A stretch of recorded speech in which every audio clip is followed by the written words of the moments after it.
My guest today is someone of significance. After witnessing a murder at the young age of 14 in Corryong that took place with a shovel, he then joined the police cadet force at the young age of 16 and then excelled on to be a junior constable at Port Melbourne at the young age of 18.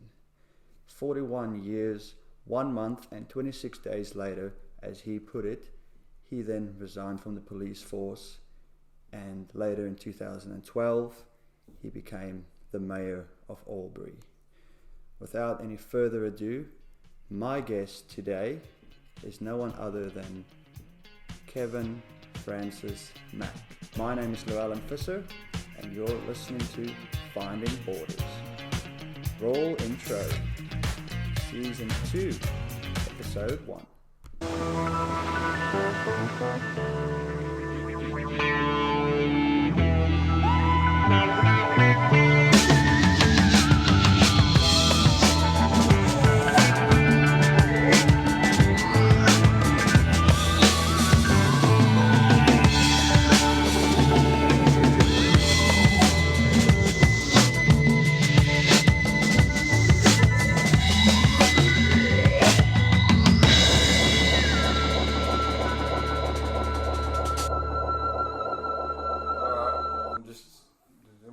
But I'll speak to you soon. Right, mate. See ya. Right. All right. Well, thank you for coming on today, Kevin. Yeah. I've given a good introduction to you, at least on paper. So, basically, where I want to start off is what is a normal day like for the mayor of Albury? Let's start in with that. What do you do from 9 to 5, from 6 till 2, or how?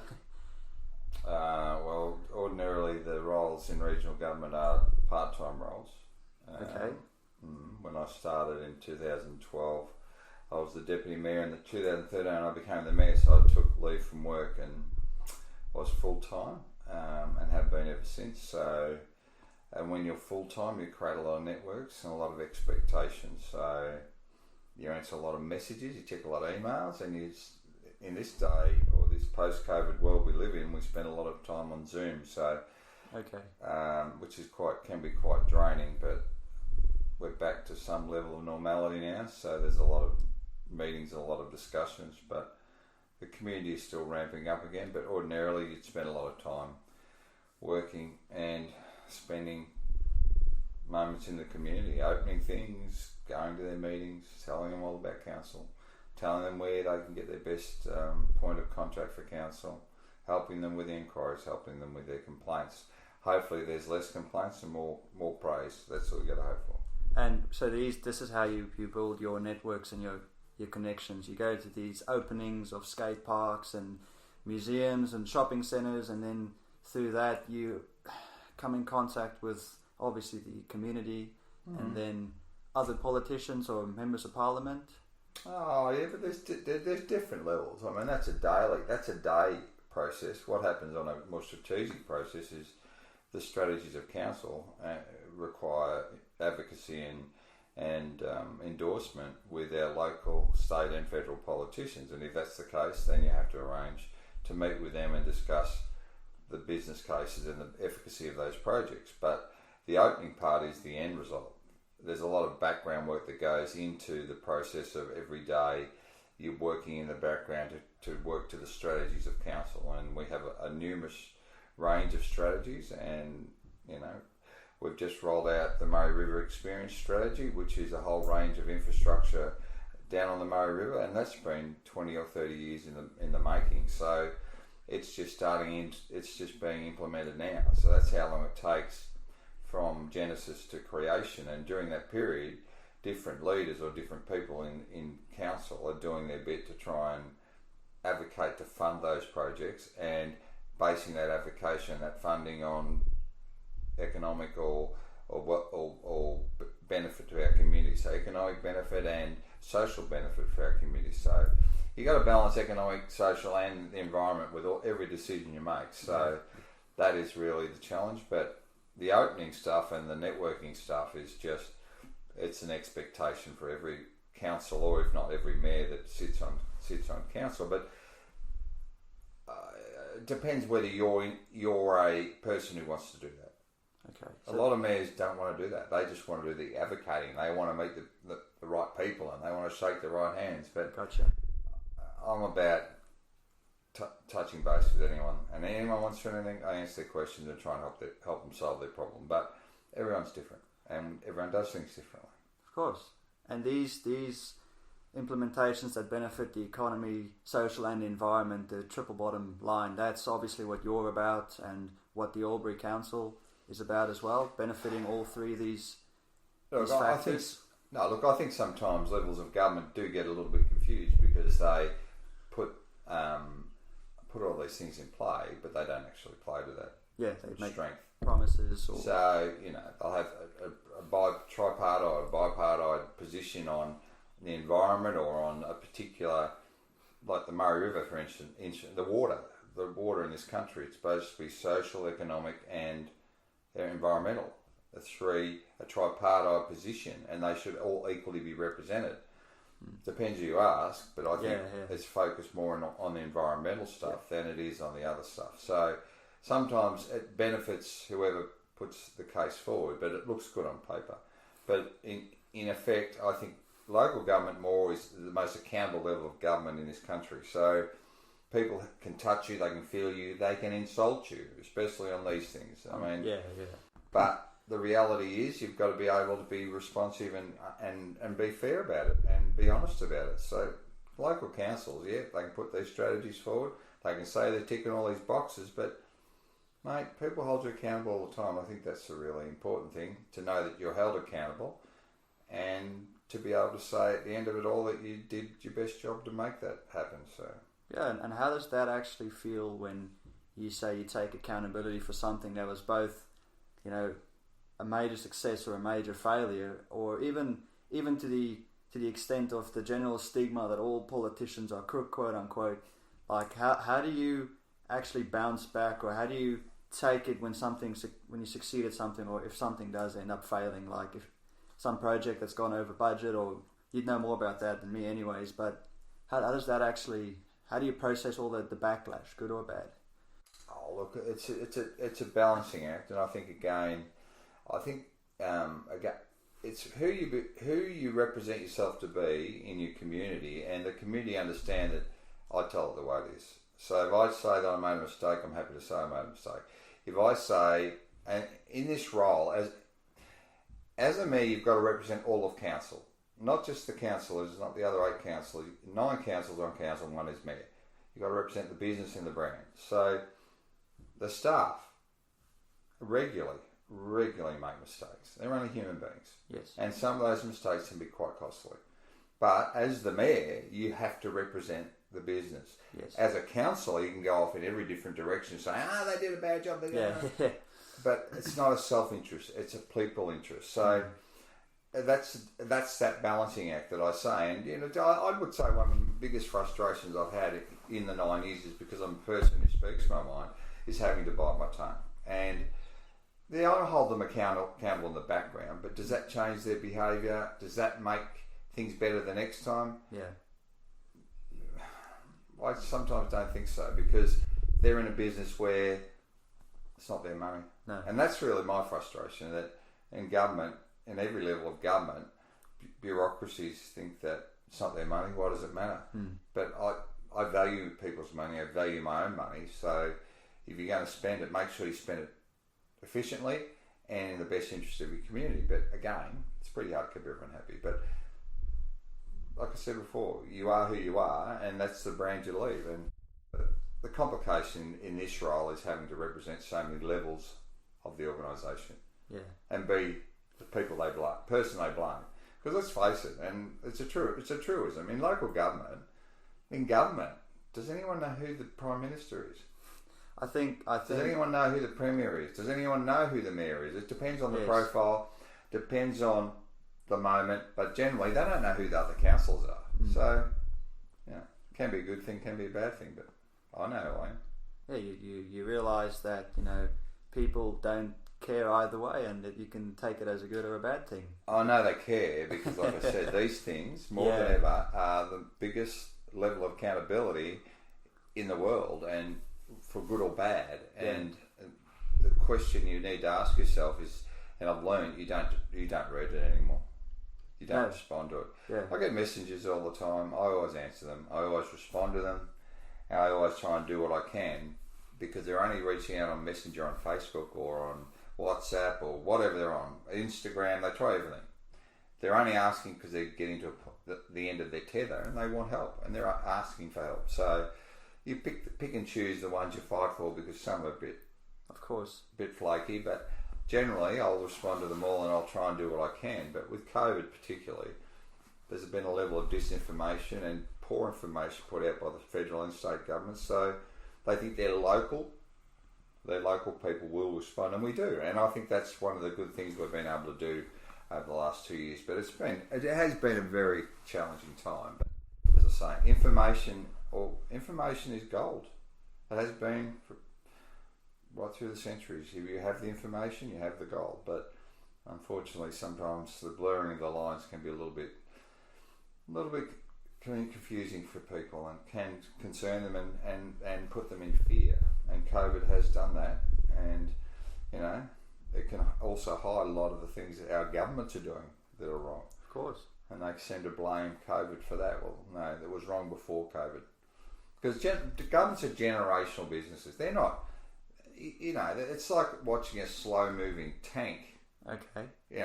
By the time the tank gets someone versus Ferrari, you've got to have had your lunch twice. Yes. Governments are generational businesses. So from genesis to creation, like I said about the riverfront stuff, it's taken 30 years. Because they don't work, they don't go too fast. But it relies upon a lot of things falling into place too. But do you think this as you described, this tank versus a Ferrari, do you think that is because there are a lot of hierarchies that, for instance, a bill has to go through and able to be passed for a new law to be created, only to be put into action another year or two later after it's been? Do you think that is why this is a generational business, as you described it? Or look, they pick and choose it. I think they pick and choose their winners because they've just only in the last 8 years announced that they're going to build Snowy Hydro 2, right? Yeah, just building it.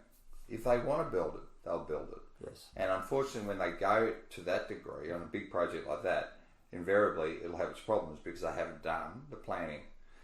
Well, it's a political issue. It's we want to be popular with the community issue. Inland Rail, again, another project that they've had in the offing for 20 or 30 years, and because they need votes, they say we're going to build the Inland Rail. It's a multi-billion-dollar project. Yes. A lot of it's stimulated by the votes. Yes, of course. And self-interest. And the bureaucracies are built on self-interest. So every time a minister changes office in a federal or state government, the bureaucracy changes. Or the name of the department changes, or something changes. Yes, so when all that stuff's going on, there's a whole range of levels of chaos going on. Yep. So before they can get back to what they were doing before this started, there'll be months and months before you see multiple changes of bureaucracies across every level of state and federal government. Not so much in local government, because local government is the organic level of government. So we run water, we run sewer, we run waste facilities, we run airports, we run libraries, we run all the stuff everyone goes to every day. Yes. Yes, the governments in some way fund those, but the rates of this community and the fees of this community fund those services.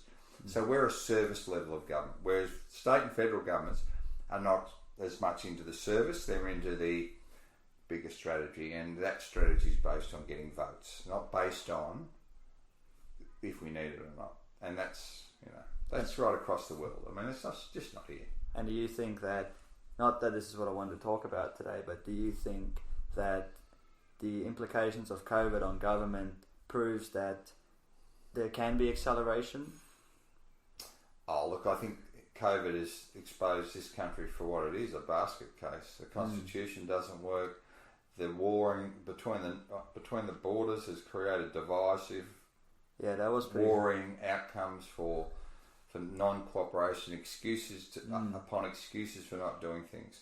Yeah, the federal government should have just taken over and done it from the start, and should have just held the line, but they didn't. So if this is what we call a pandemic war, I'd hate to see us in a war.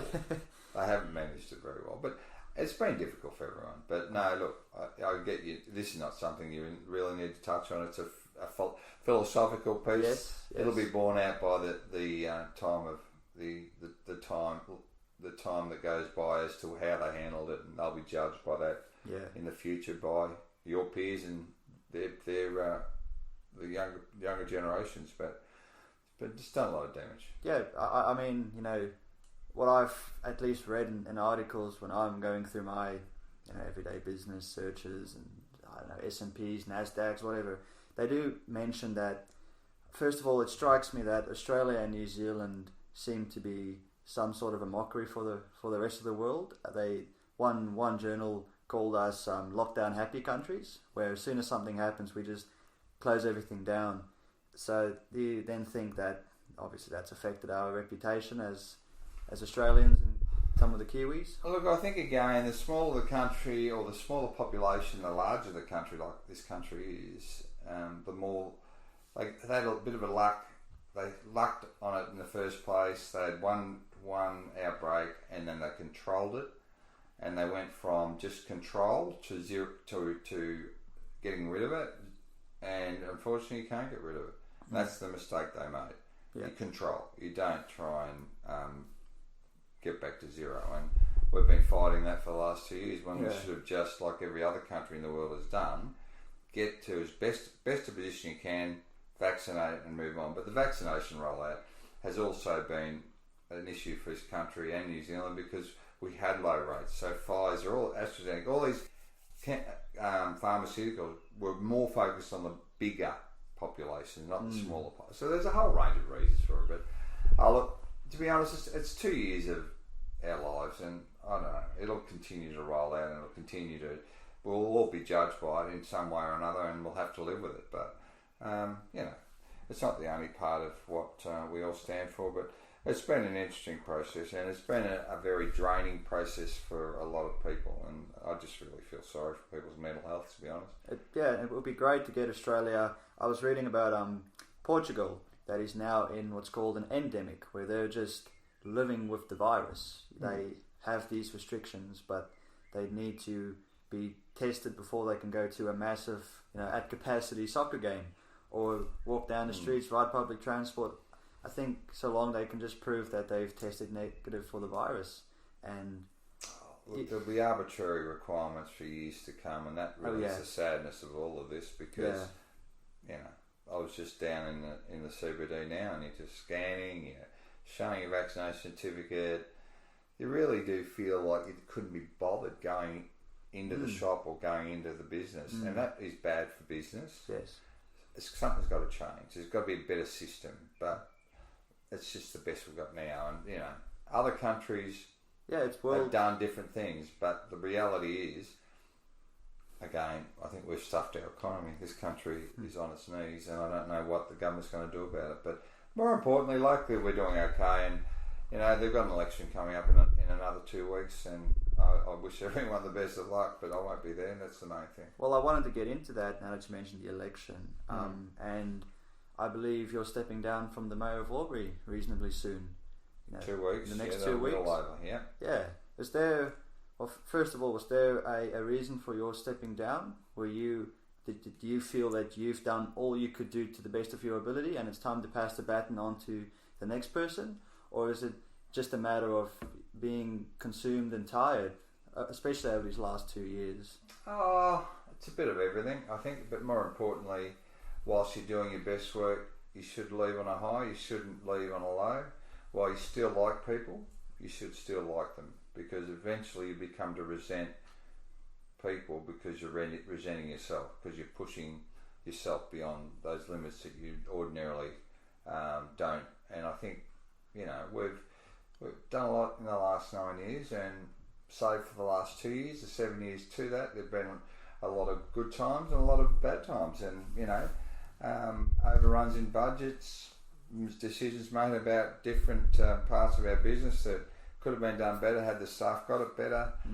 Being the face in front of that has been emotionally draining and been very challenging. But again, it's the nature of who I am, and you've got to accept the challenge and move on. But there has been significant impact upon family and upon friendship groups because of the decision making of council. And as I say, as the face of council, you've got to wear it all.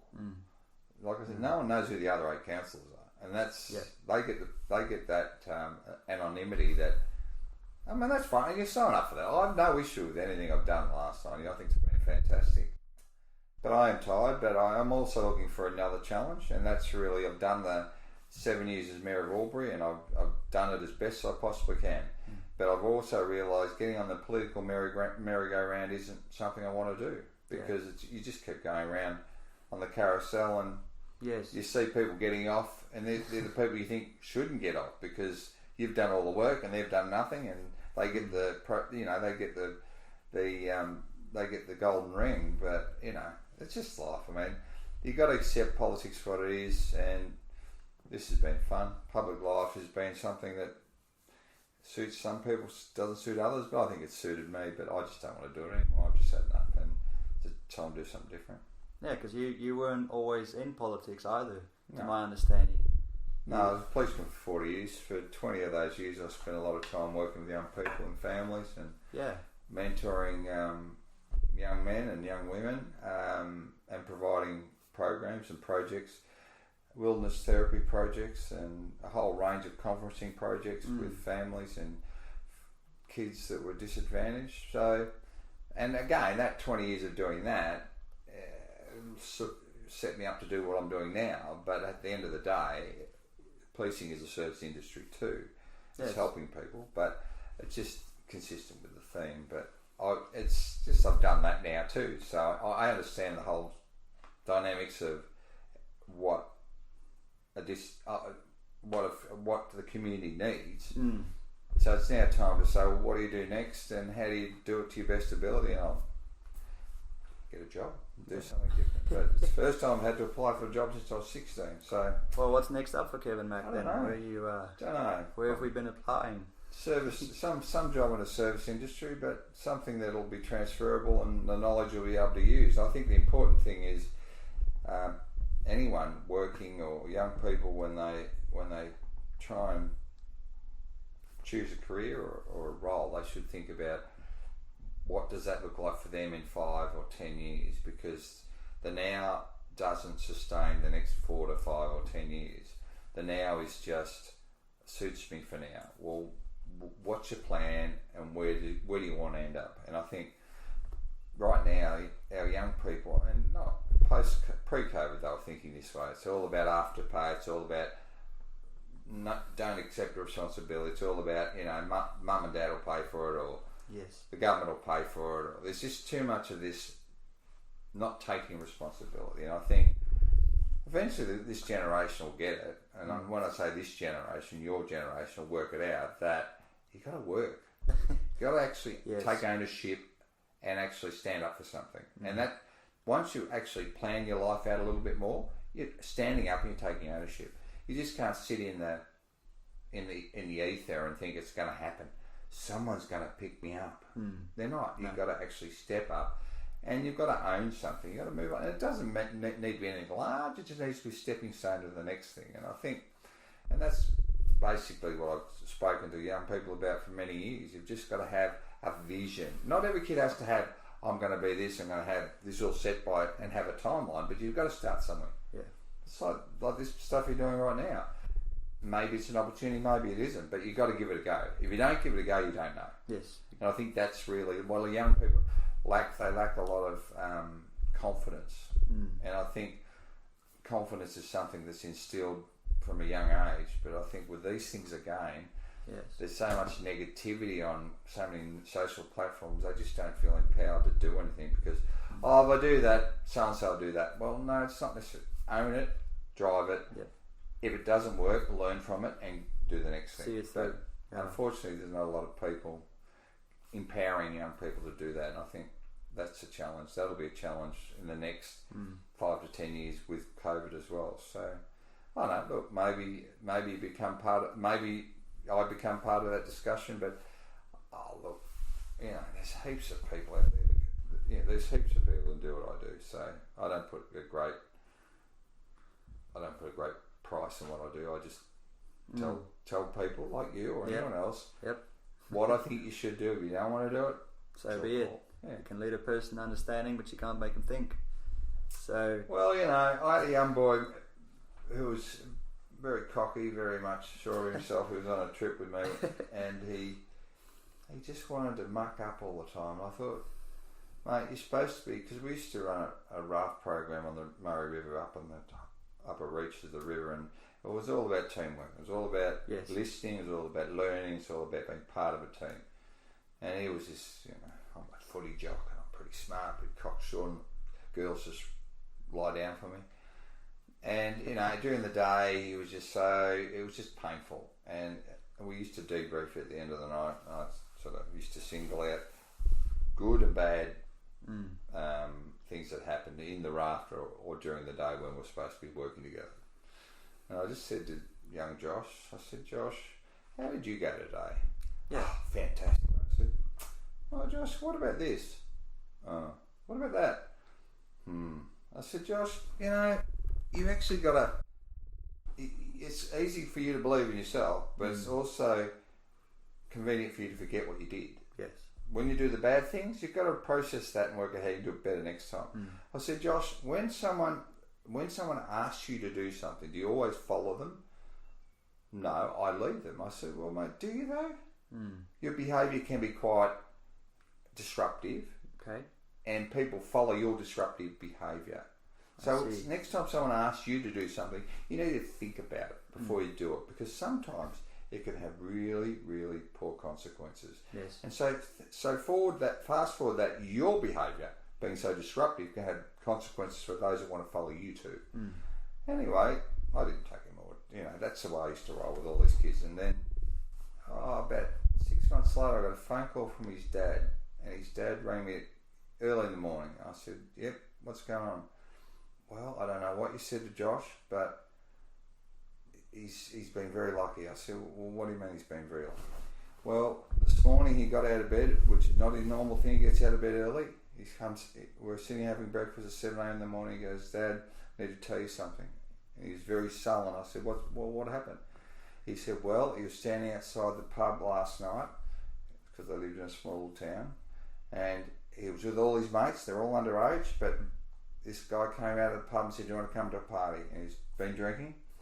And all his mates said, yeah, let's go. And Josh was thinking, yeah, let's go. And then suddenly he thought, hang on, this is exactly what Kevin Mack was talking said to about. me. Yeah.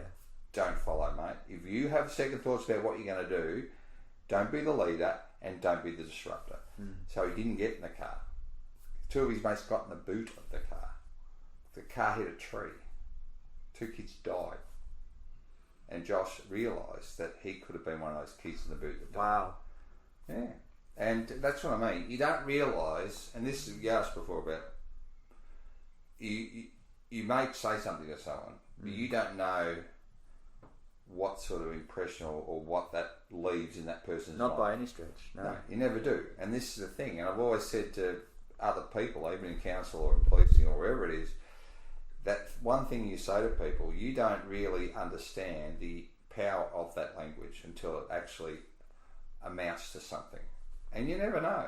You never know. And, the beauty of being in those mentoring roles or working with young people at 14, 15, 16, they're at their probably flightiest and their most impressionable, because they're on this and they're doing all, they're the most impressionable then, and quite often adults don't talk to them because they're too busy.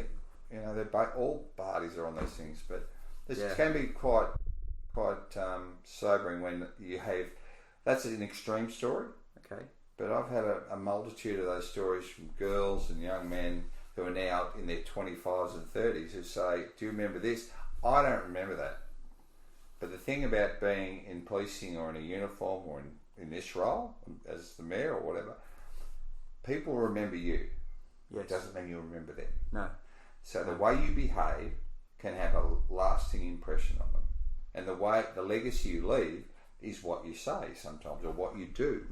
And, it just, as you get older, you've got to remember that you are in control of your own destiny. And I don't think of that. You're right, I wasn't thinking that.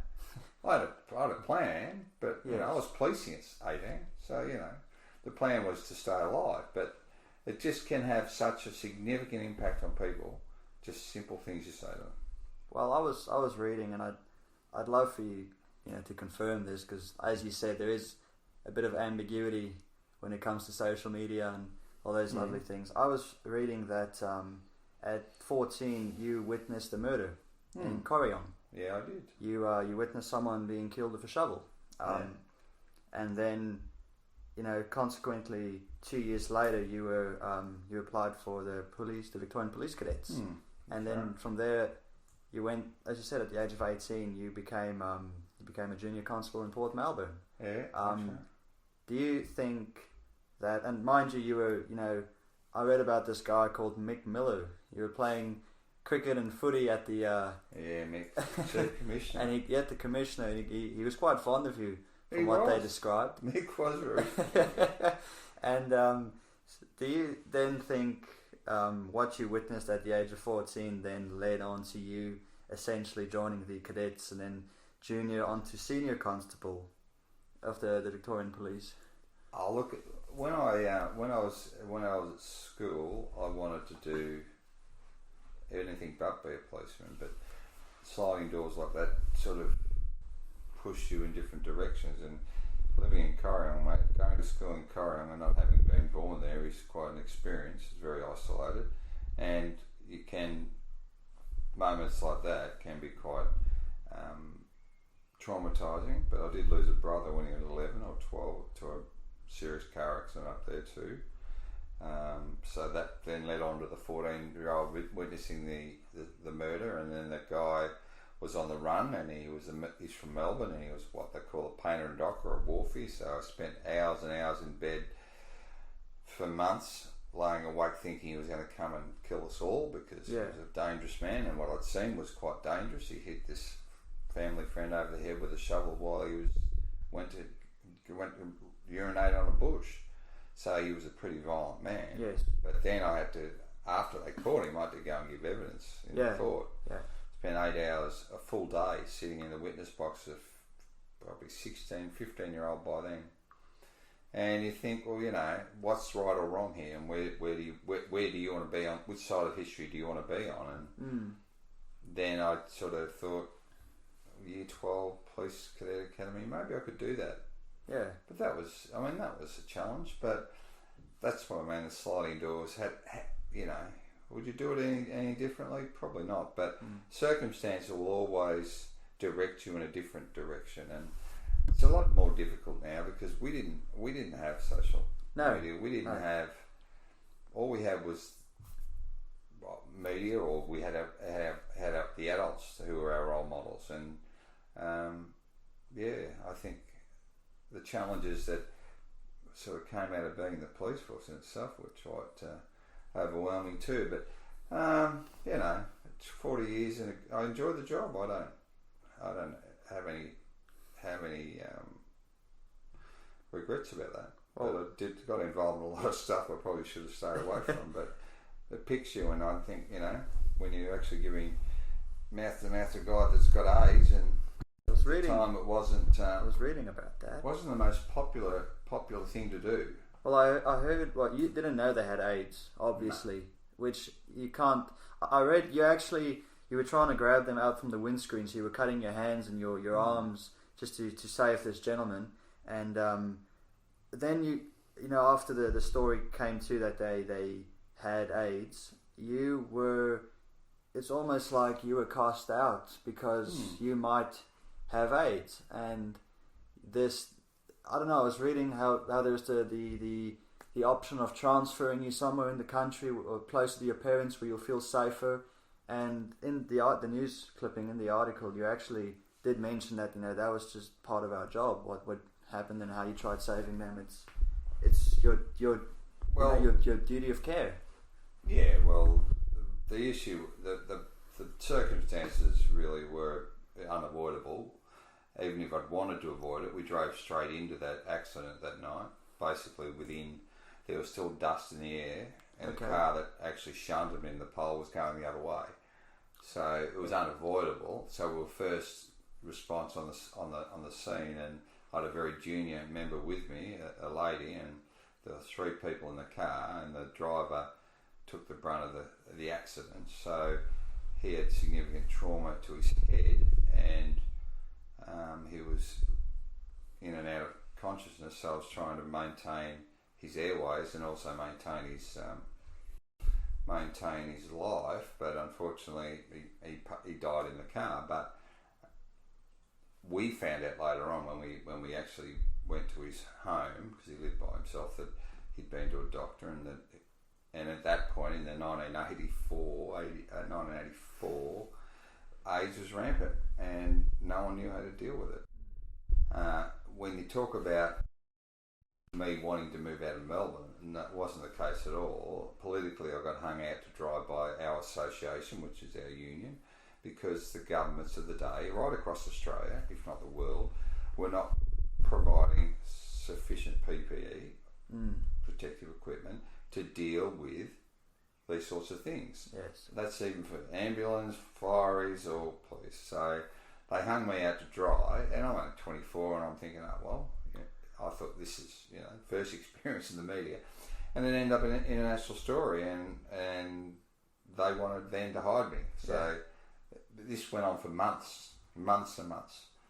The media just kept playing. But if this had been around then, mate, would have been game over. I reckon, and I must say this, I would think that I reckon I wouldn't be here now. Yes. Because it was very traumatic. It was very difficult because you didn't feel supported, and it was people turned their back on you. Friends I've known for years didn't want to speak to you. That people were just scared like they are now. And the things I see now, what's happening with COVID, sort of mimic what was going on then, and it can be quite disturbing that people value fear over fact. And the fact was, I wasn't and didn't have AIDS. Yes. At the time, though, the people in charge, the world experts, couldn't give me a clearance. They pumped my body through with a thing called immunoglobulin, which is a very precious substance that can ward off every disease. Yes. Because they didn't know what else to do. And to be honest, I felt sorry for the young girl, because she was just a young girl. She was married and she was going to have a family. She didn't come in contact with him, but she was in contact with me. And like I said, we didn't know anything. We really didn't know. And we know today that to cut hands, it's only really exchange of bodily fluid, not so much the blood, but it's mouth to mouth, possibly, but not definitively. What we know now is a little bit different to what they knew then. So it was really panic stations, and it was pretty average. And playing, I used to play a lot of sport, a lot of cricket, and I was a bowler. I bowled the ball, and the fields wouldn't pick it up. Yeah, they don't want to stuff touch like that, because you rub, you spin on the ball. Yeah, and now with COVID, they said you can't spin on the ball anymore. You can't shine the ball. Yeah. But back then, everyone was just in fear, and you were the guy in the media, because we only had television and radio. So television was this staple diet of everyone. So when you're on every program across the state, they're all, oh, that's the guy that's got AIDS. Yeah.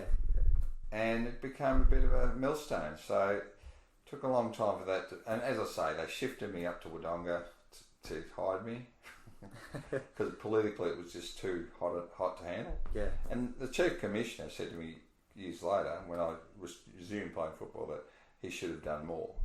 But and it's a sliding door moment. Really, it was. You're at the peak of you're 24 years old. You're at the peak of your career. You're looking at the next level. What are you going to do? You're in promotion. It just set me back. And do I I had a lot of ill feeling about it for a long time because I lost my career. But I wouldn't be the mayor of Albury, and I wouldn't be here right now if I. And who knows? I mean, it's a sliding door moment, but it was. I think, Jesus, fuck me, how much more shit can hit the fan? But yeah, and you know, that was just Well, yeah, I mean, pretty major incident for a 24-year-old to manage after having the childhood I had. But I suppose the childhood I had built up that resilience. But I must say, it was very emotionally disabling, and I've had moments in this job where I've had similar disabling moments of, and it's like COVID. If you feel like you've done the wrong thing, then you're prepared to own it. Of course. But when you feel like you're being persecuted when you've done the right thing, and people are turning their back on you, it can become quite confronting and quite confusing. Yes. And you know, to this day, I can't believe that more people don't learn from their mistakes or learn from what happens in life. But you can never escape it. And like I said, there's been moments in this job in the last 9 years where things haven't gone well, and suddenly it might pop. The feelings of those years might reappear. Yeah. In policing, as in everything, you learn to put your trauma in boxes. You don't want to let it out. If it gets out, it can Game be over. But that's life. That's in anything. It's like in the army or any frontline work people do. But you just need to learn to be able to put it in a box. Pack it in your brain and leave it alone. But it was very traumatic and very destabilising for me as a 24-year-old going places. But would it have changed anything? I don't know. You don't know, and I don't. As I say, I have no ill feeling about it anymore. It's a good story, and it's a good example of where you've just got to move on. You've just got to rise above it, and it was pretty shitful. Oh, and to this day, they still don't have a cure for AIDS. No, they don't. They don't have, because it's also a virus. You see. You're just social. At 24 years old, I was playing football, cricket, tennis, active in every area. You know, sexually active, all that stuff, and then your whole world just says, bang. Yes. You're no longer welcome. You're tarnished. You're contaminated. You are everything about the world we don't like at the moment. And not your fault. You're doing your job. That's what I mean. If you're doing the wrong thing and you hadn't, and you're taking ownership. If you're doing the wrong thing and you hadn't taken ownership of it, and you're at fault, well and good, you can manage it. Your brain can process it. Yeah. When you're doing the right thing, and then they shop you out because you're doing the right thing. You're saying to the world, you need to give us more protection. And then you get shopped out again. You think, and then you get thrown up on this heap. You think, why did I deserve all that shit? And that's why I said to the Chief Commissioner when he was retiring about 3 or 4 years later, Mick, I reckon you could have helped me a bit more. Yeah. And he said, I agree. I really dropped the ball with that. I should have reached out to you and done more. I said, well, and that's the nature of who I am. I called him on it, and that was closure. I needed to know that he would have had my back had I asked it.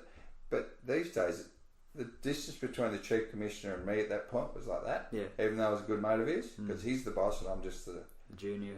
But now it's about like that. Yeah. Because people don't have an issue with going to anyone, me or anyone else, and stating their case. Whereas back then, you had a lot of distance between ranks, and you had respect, and you had an expectation. You had to go through the ranks. And when something like blew up like that, the government felt vulnerable. The police force felt vulnerable because they're not looking after their membership, and they were worried that I was going to sue them. Didn't sue them. Took no sick leave and just kept moving on. But so it teaches you a little bit about human nature. But it was just that other side of it where people just turn their back on you, and it was really distressing because we're all social animals. I was incredibly social, and you just couldn't take a trick. And 5 or 6 years later, I was in Melbourne in a hotel, and I'm sitting with my mates having a beer, and this woman walks up to me and says, "Weren't you that AIDS guy?" I thought she was checking me out. Yeah.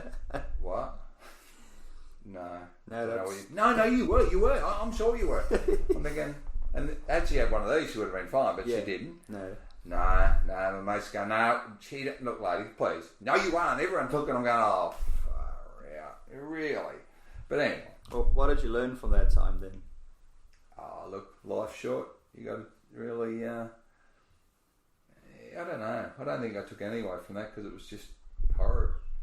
I learned to forgive people. I actually did a whistle-stop tour and visited everyone who pissed me off after that.